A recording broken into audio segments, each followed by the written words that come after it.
Today, we will use scissors and a rectangular note card to create a symmetrical tessellation template. Symmetrical means that two sides are identical when we fold, flip, slide, or turn the paper. We are using two folds today to create symmetry. Tessellation means a shape or several shapes that are repeated with no gaps.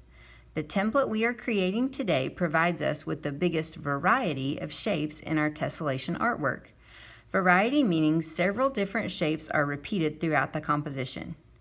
Once you have created your tessellation template, you will use it to trace the shapes repeatedly onto a piece of paper, filling all or most of the space with repeated shapes that leave no gap in between.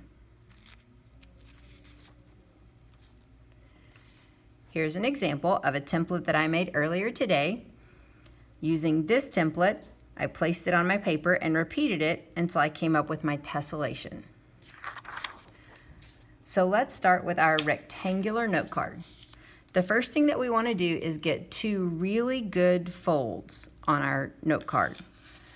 Make sure when you're folding the paper, you're making the edges meet exactly before you crease it. So I'm folding this way, opening, turning, and folding again. Again, make sure your edges meet as close together as possible so that we can make this as symmetrical as we possibly can. Now, I'm going to turn so that I'm cutting like a book that's open. I'm cutting from the page side of the book. I want to cut a fairly simple shape out of here because remember, you're going to have to trace this over and over again. So don't make it too terribly complicated. I think I'll make a zigzag shape today. You don't want to go too close to the corners because we don't want to leave little bitty pieces of paper after we cut that are going to get torn off very easily. With both pieces of the note card together, making sure I'm cutting both pieces of paper at the same time, I'm going to take my scissors and cut that shape out.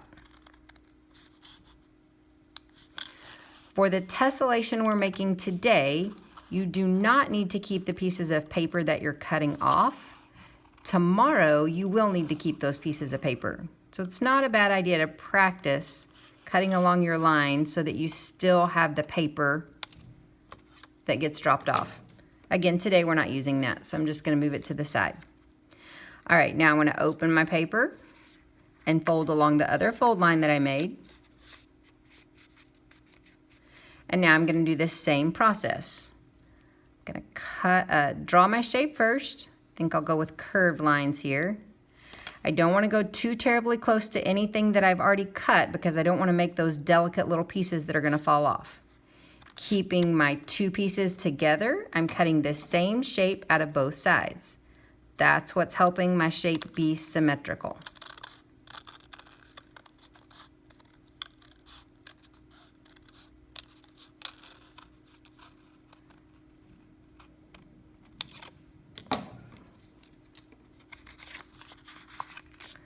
So there's the pattern I'm going to use for my tessellation. Once you've opened it up, label it with a T at the top, a B at the bottom, an L for left, and an R for right. That way you know that you're always putting it on your paper the same way.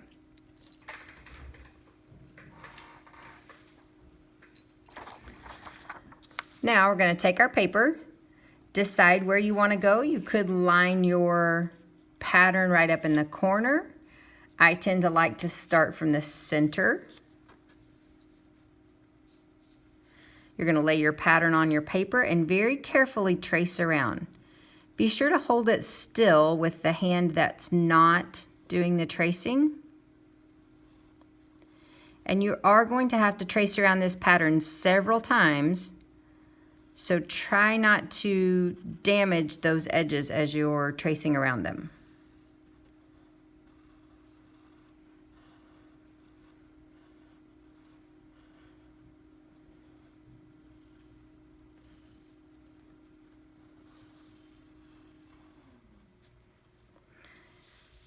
Now you want to move it, line it up because you want these to be exactly the same or as close as you can possibly get them, and trace again.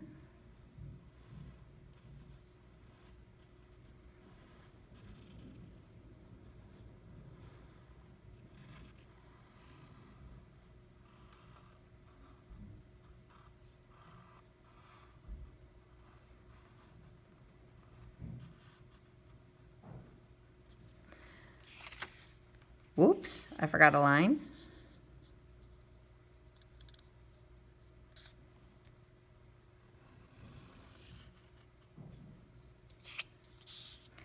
Now as you get to the edge, your shape is going to disappear off the edge of the paper, and that's okay. Just trace the part that's there and stop when you get to the edge.